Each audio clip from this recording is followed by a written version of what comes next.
Good evening. আজ 10th August রবিবার।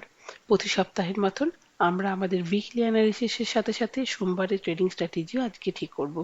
তাহলে সকলে কুশল মঙ্গল কামনা করে আমরা আমাদের মানি মেকিং মাইলেজের যাত্রা আবার শুরু করছি। প্রথমে আমরা মার্কেট সেন্টিমেন্টটা বোঝার চেষ্টা করি। লাস্ট উইক নিয়ে এটা হচ্ছে 6th উইক যখন নিফটি বেয়ার ক্লোজিং করেছে। এটা অবশ্যই মার্কেটের জন্য খুবই খারাপ সেন্টিমেন্ট।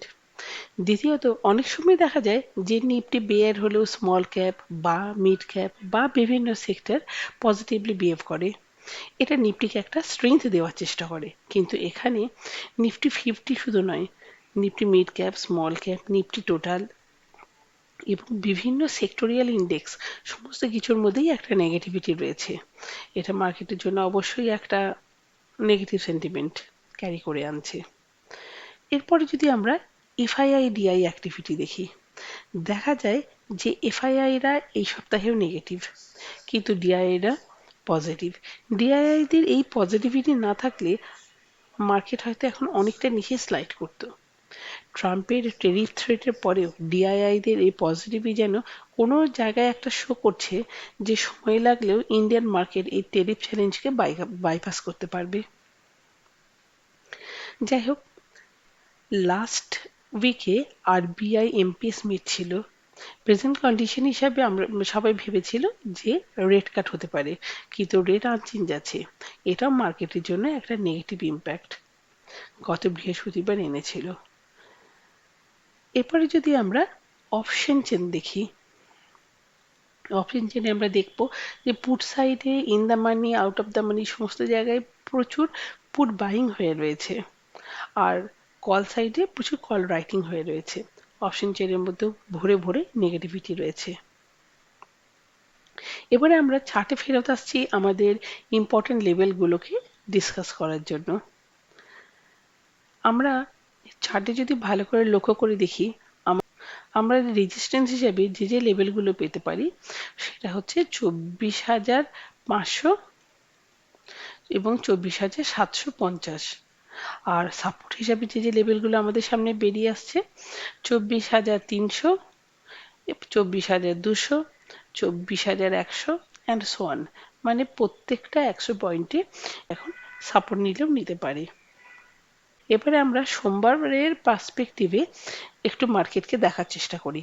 বাই চান্স যদি সোমবার দিন মার্কেটে গ্যাপ আপ ওপেন হয় আর মার্কেট যদি 24,500 থেকে 550 এই লেভেলটাকে পজিটিভলি ব্রেক করে, সেই ক্ষেত্রে আমরা মার্কেটের মধ্যে একটা পজিটিভিটি দেখতে পারবো। আমাদের টার্গেট হতে পারে তখন 24,750। আর বাই চান্স যদি মার্কেট 24,300 এই লেভেলটাকে নেগেটিভলি ব্রেক করে, সেক্ষেত্রে আমাদের টার্গেট বেরিয়ে আসতে পারে 24,200 অ্যান্ড সো অন। এরপরে যদি আবার আমরা অপশন চেনে ফেরত যাই, অপশন চেনে আমরা দেখতে পারবো পুট সাইডে এবং কল সাইডে যে ইন্ডিয়া ভিক্স রয়েছে, ইন্ডিয়া ভিক্স কোথাও 12 ওপরে নেই। তার মানে মার্কেটে এখন ভোলাটাইলিটি খুবই কম। হঠাৎ করে কোনো একটা বড় মুভমেন্ট আসার চান্সও মার্কেটে যথেষ্ট কম। সেক্ষেত্রে আমাদের সোমবার দিন মার্কেট ফ্ল্যাট ওপেন হতে পারে। ফ্ল্যাট ওপেনের রেঞ্জ হচ্ছে 24,350 থেকে 400 এই লেভেলের মধ্যে। নিফটি যদি এই লেভেলের মধ্যে ওপেন হয় আর তারপরে যদি 300 লেভেলটা আবার নেগেটিভলি ব্রেক করে, সেই ক্ষেত্রে আমরা সেল সাইডে যেতে পারি। আমাদের টার্গেট হতে পারে 200, আর 200 লেভেলটাকেও যদি ব্রেক করে সেই ক্ষেত্রে কিন্তু আমরা কস্ট প্রাইসে আমরা স্টপ লস দিয়ে আমরা আমাদের সেলটাকে হোল্ড করে রাখতে পারি। আর যদি দেখা যায় এই 200 লেভেলে নিফটি একটা সাপোর্ট নেওয়ার চেষ্টা করছে, সেই ক্ষেত্রে আমরা 200 লেভেলেই একটা বাই অ্যান্ড ডিপ করতে পারি। এরপরে বাই চান্স নিফটি যদি 24,450 এই লেভেলটাকে পজিটিভলি ব্রেক করে, সেক্ষেত্রে কিন্তু আমরা 24,500 থেকে 550 এই টার্গেটের জন্য বাই সাইডেও শর্ট টার্ম যেতে পারি। এ তো গেল মোটামুটি নিফটি অ্যানালিসিস। এরপরে আমরা শুক্রবারে যে যে স্টকগুলোকে পিক করেছিলাম সেগুলো কেমন পারফর্ম করেছে সেগুলোকে একটু দেখে নেওয়া যায়। আমার প্রথম স্টক ছিল এইচডিএফসি লাইফ। এইচডিএফসি লাইফের আমাদের ফার্স্ট টার্গেট হিট হয়ে গেছে। স্টকটার মধ্যে এখনো যথেষ্ট পজিটিভিটি আছে ইররেসপেক্টিভ অফ মার্কেট সেন্টিমেন্ট। স্টকটাকে 770 থেকে 786 এই লেভেলের জন্য এখনো হোল্ড করতে পারি। সিডিএসএল, সিডিএসএল এও আমার প্রথম টার্গেট হিট করে গেছে। সিডিএসএল এর চার্টের মধ্যে কোনো রকম নেগেটিভিটি নেই, চার্টটা এখনো পজিটিভ রয়েছে। আমরা আগামীকাল যে দুটো স্টক নিয়ে কাজ করব সেই স্টকগুলো হচ্ছে ইএনআইএল। এই স্টকটা আমরা 163.8 থেকে 159 এই লেভেলের মধ্যে এন্ট্রি নেওয়ার চেষ্টা করব। আমরা ইন্ট্রাডে বেসিসে স্টপ লস মেনটেন করব 159, যদিও স্টপ লস সেক্ষেত্রে না মেনটেন করাটাই উচিত।